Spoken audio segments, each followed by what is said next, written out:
And we're back. I thought I'd do a little video letting you guys know what's going on a little bit and some conversations I've had with some people wanting some heads done.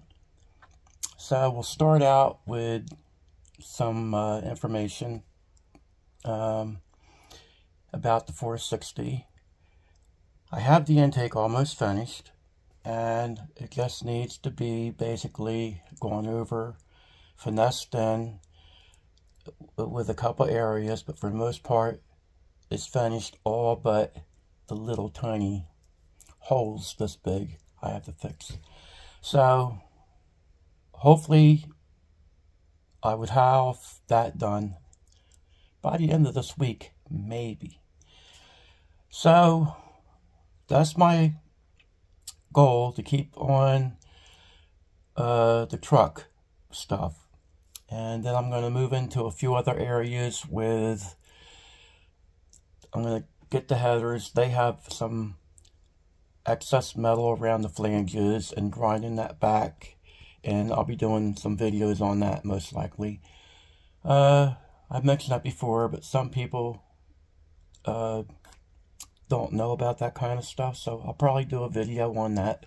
So you guys can be looking forward to that video if you're interested in it. But I have to keep laughing about something that happened today. And I had two different guys that don't know each other got a hold of me about doing some LS cylinder heads. And one of the guys was a friend of mine, a very good friend of mine that you guys know that watch the channel. I did his brother's heads on the white Mustang that has the LS in it. And we hit the number that he was looking for. He wanted the car to go 1070s, and it pulled that off so far. And so he was very happy about that. And I had to laugh because Bud's brother Kenny, who I've been friends with for many years, was so excited about that. And he discussed doing some LS heads for something he might be doing. He may be building a LS engine. He was running things by me today, and he said he needed some prices to see what I would want to do a pair of heads for him. So I try to take care of my friends the best I can, and I told him, I said, Kenny, we'll work it out, and you get your stuff together, and when we come to that bend in the road, we'll figure it out, and we'll get it done somehow or another. So that's my friend. So then, a guy that I don't even hardly know wants a pair of cylinder heads done, LS heads, and he says he's only looking to go 1050s. So that's not a big deal.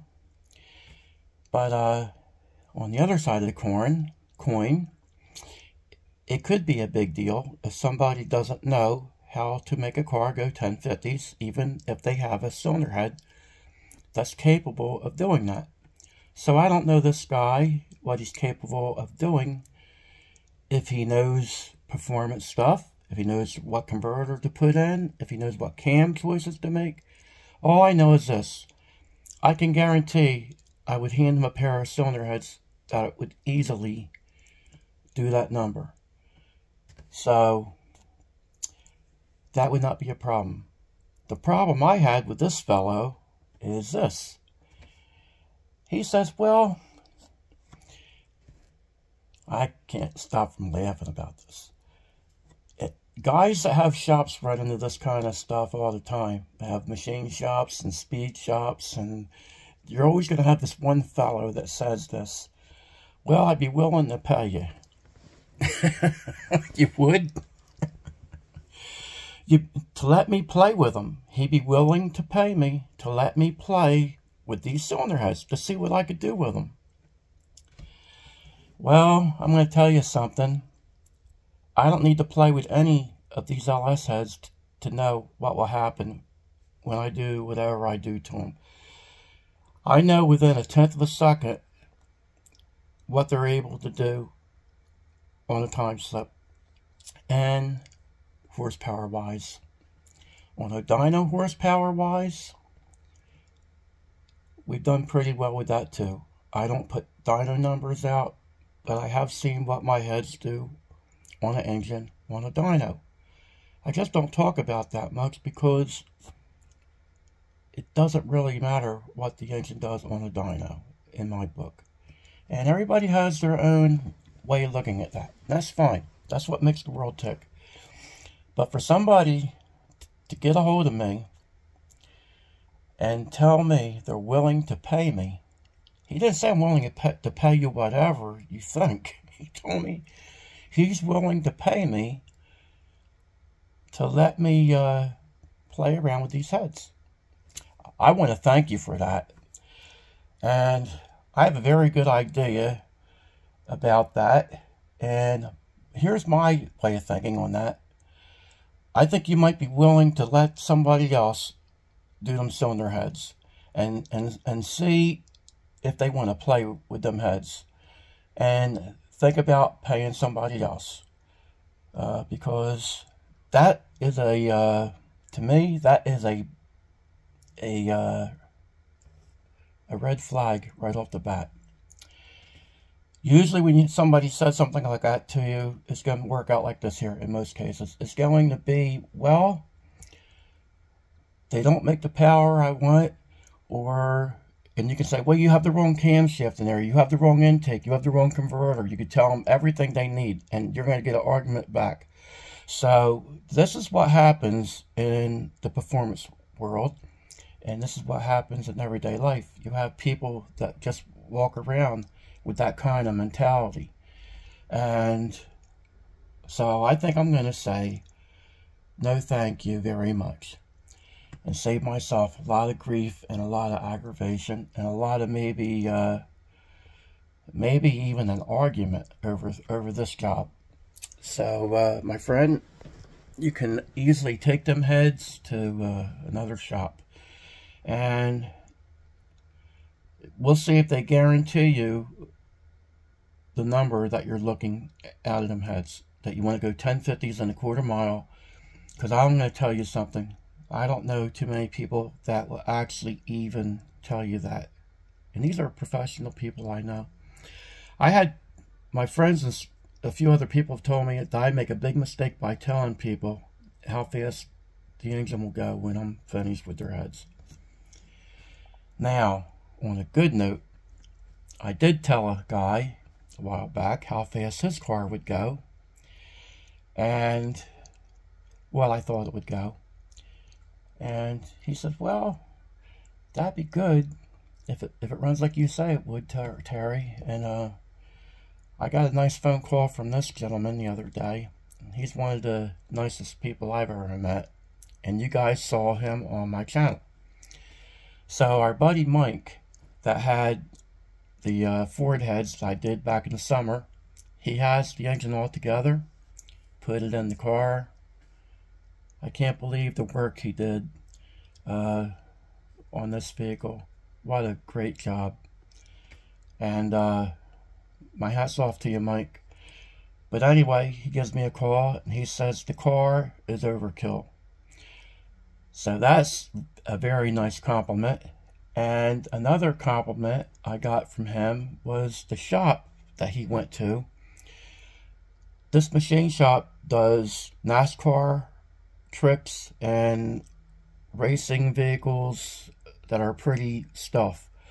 So he told Mike that when he saw the heads that I did for him, that he was going to have a car that made big power.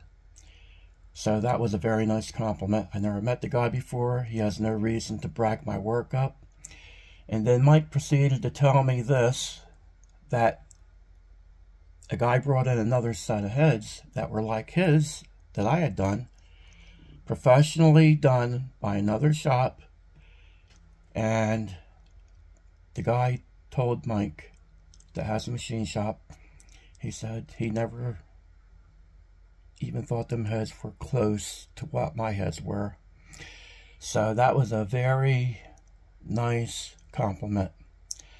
And I appreciate that, because guys in the field that I'm in here, when you do performance work, you don't always hear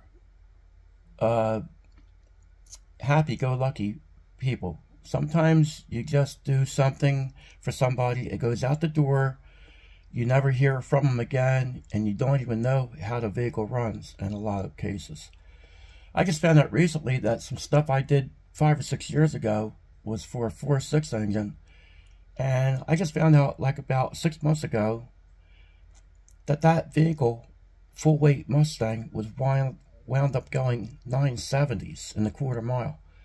I would have loved to have heard from that guy and had him tell me that, but the guy never even got a hold of me and said, "Hey, Terry, yeah, the stuff worked out great." He was happy when he picked the stuff up from me. He told me how nice it looked and everything. But I said, "Let me know how that runs on the vehicle, will you?" Never heard anything again. So when these guys take the time to show you what they're up to, and that's another thing, Mike sent me pictures. He kept me updated on the vehicle, and he has a lot to be proud of there, because he stuck to that car and ran into a few problems and hammered at it and worked it out. I respect that so much in these guys that I know. There's a few guys on YouTube that do that, and I just respect these younger guys that they'll just get in there and they'll say, "Well, I don't really know about this," and they find out what they have to and they hammer at it and they just learn, and they're the ones I respect. The ones that say, "I don't really know all this," and they get in there and they hammer through all this stuff, that's a lot of respect for me when I see that. It's easy to get somebody to do your own stuff for you and bolt it together and act like you're the man. I've seen guys that take credit for big engines, having them all done by somebody else, and then they put it in their vehicle, and they're the guys that get all the credit. And meanwhile, the guy that did all the work doesn't get one word said to him and doesn't get any attention at all.